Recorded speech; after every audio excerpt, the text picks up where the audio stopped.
First take, just going at it.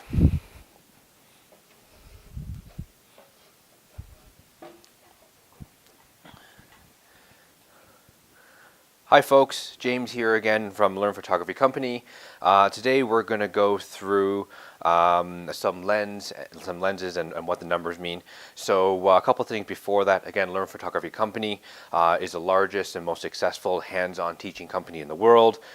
We do this by two primary reasons. First of all, we make sure that we make photography easy to understand. So we take out all the jargon, although today's going to have a little bit more because we're talking about lenses. But that's okay. We'll make it as simple as we can. So we're taking out the jargon. And second of all, we give you lots and lots of hands-on practice. So whether you do our hands-on courses through cameracourses.ca or you do an online class with us, which we'd love to have you at online.cameracourses.ca, there's always going to be a hands-on element to have you leaving comfortable and confident with your camera. As always, if you have something to say, make sure you leave comments below and obviously subscribe to our YouTube channel because we'd love to see you over and over again. Pretty soon we're going to be doing the top 5 lenses and the top 5 cameras for beginners, and I'm really excited about that one. So stay tuned for that one. So today we want to talk about lenses and what these numbers mean. So most of you are going to start with a lens that looks like that. This is what's called a kit lens. So typically it's a lens that's going to be included in your camera. Now there's a few numbers I want to talk to you about right away. Okay, the big one that you're going to want to know is this one here. So this is what's called the focal length. So this is what's called, you'll see the first number here was 18. So this is what's called 18 millimeters. So essentially the way to describe it is if you had a tube that was 18 millimeters long, what you would see through that tube versus one that's 55 millimeters. So the big takeaway here, folks, is that the lower the number, the more what's called wide angle, so something that you use on real estate or typically inside a church, versus a higher number, which means more zoom. So if you're doing sports and you were far away, you'd have a higher number. Okay.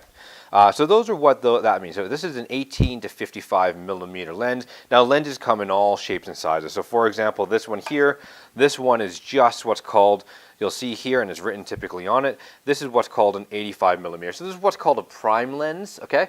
A prime lens essentially is a lens that only does one focal length, but does it really darn well. Okay. The other number that you're going to notice here is always going to be a ratio. So it's always, this is what's called your aperture, and is 1 to 1.8. What does that mean? Well, essentially, aperture is a funny one where the lower the number, the better it's going to be, or the more light that's going to be let in. Let me see if I can show you here. So again, keep that in mind. So that one was a 1.8. This is what's called a 2.8. Okay. Again, it doesn't mean a lot to you right now, but let me show you what it does. So,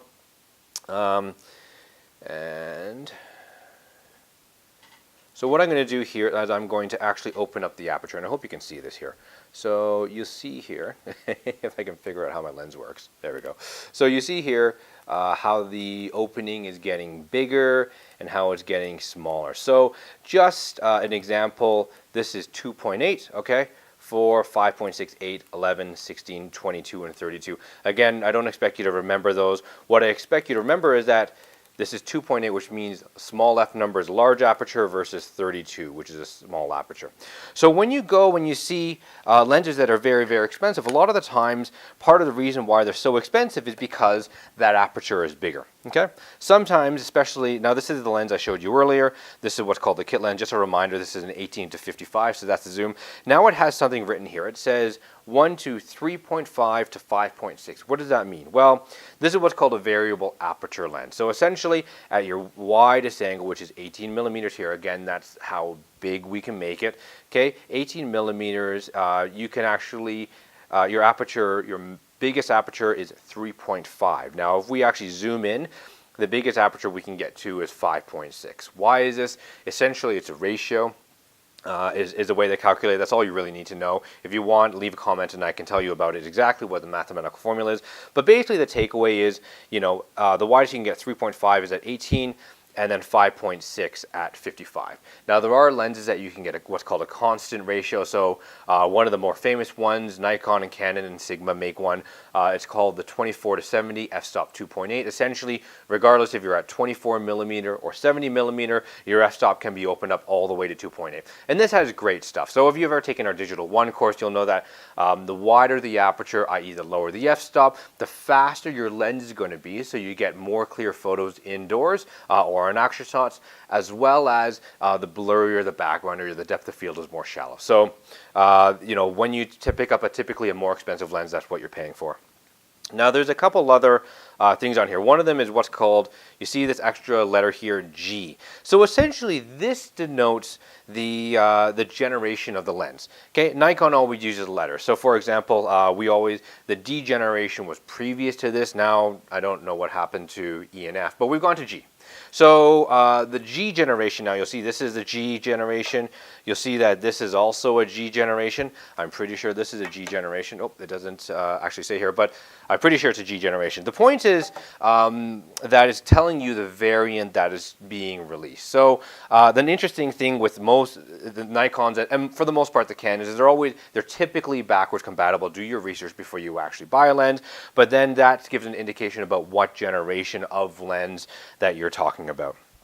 All right, and by the way, newer gen doesn't necessarily mean better, so do your research beforehand, and again, if you have a question about that, leave it below about a specific lens, and I'm happy to help you out with that. Okay, a couple more things about this. So one of them is these toggle switches on the side. Let's use another lens here just for the sake of it. So again, this is VR, essentially is vibration reduction on Nikon. If you have a Canon, it's going to be IS. If you have something else, it's going to be termed something else. It's basically the same thing. It allows you to cheat a little bit, and if your shutter speed is a little bit slower, it still allows you to get clear shots. Now note that this is not going to repeal the laws of physics, so if your shutter speed is 10 or 20 seconds, you're still hooped unless you're on a tripod. Interesting thing, by the way, make sure you turn the VR or IS or whatever you have off if you're actually on a tripod. Otherwise, handheld, just leave it on all the time. A to M is going to be automatic focus, manual focus. Some of the lenses have this basically means automatic focus. If it's M/A, automatic focus with manual override, and then full manual is going to be there. Now, every so often, you're going to get a lens like this. This is what's called a taquina lens. Okay, and so there's going to be a few different things. AF is here, manual focus. So manual focus allows you to focus in. Okay. AF is going to allow the camera to focus for you. Now, every so often you have a switch like this. Most of the time it's going to be a toggle switch. In this certain case, it's going to be a switch that turns. Okay, basically what this means is it's going to allow the full focus and full mode. So essentially all the way from the closest it can focus all the way out to infinity. Sometimes if you want the camera lens to focus faster, you can use limit focus. So depending on the lens, it's going to mean different things, but essentially you can ask, this is a macro lens, you can ask it to focus on closer things and only do that, so it's a lot faster to focus, or you can focus further away. So those are your two different options typically, and again, depending on the lens, it's going to be different things, okay? Now this is what's called a macro lens. So this is, again, a prime lens because it's a single focal length. It does 100 millimeters. Again, f-stop 2.8. It's 100 millimeters. But essentially what happens, this is what's called a macro because they can get in really tight and do a ratio of what's called 1:1. Now if you don't, again, it's a little bit confusing, but basically the size of the picture that it takes is real size, so it's 1:1 to the sensor.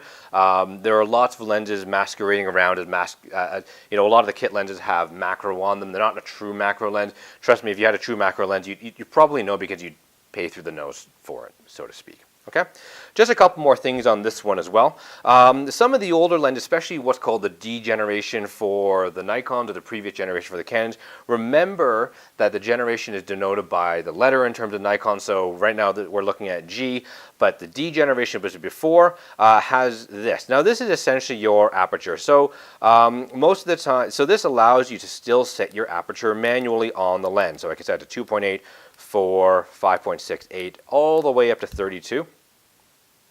Most of the time, if you have a green symbol here or something like that, you lock it down and the camera does it, okay?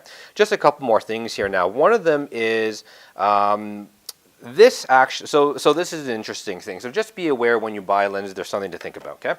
One of them is this has what's called a SWM, it doesn't stand for swimming, okay? It stands for silent wave motor. Essentially, a lot of these have their own motor. So this is powered within the lens. An older school lens like this is actually going to be powered using a little screwdriver on the side here. So just be aware that if you buy used lenses, sometimes you have to check if your camera model can actually adapt to that. One last thing here is there's always going to be something, and watch this, oh there it is, I won't be able to find it. This diameter number, this diameter here, diameter 55 millimeter. Essentially what this is this is the diameter of the actual lens. So that allows you to put on what's called a UV filter, like this, all right? Or be able to put a lens hood on. So let's see what this one is. So this one here is, here we go, diameter 52. So essentially that's 52 millimeters. So all the lenses, if you want to get a UV filter, you want to get a new lens cap because they're pretty cheap to buy aftermarket as well. You can do that. You just need to figure out what diameter your lens is, and it's right there. Okay. Folks, I hope you learned something today. Again, don't forget to subscribe. Don't forget to leave some comments if you have any questions or concerns. I'm more than happy to help. Finally, folks, if you're looking to improve your photography, please do consider Learn Photography Canada. Like I said, we do lots of hands-on practice to help you get comfortable and confident with your camera. You can take courses with the franchises. That's always a great option. They're always wonderful people who are trying to help you get the most out of photography. You can also do our online class at online.cameracourses.ca, and we certainly love to see you there. Thanks for now, and we'll talk to you soon.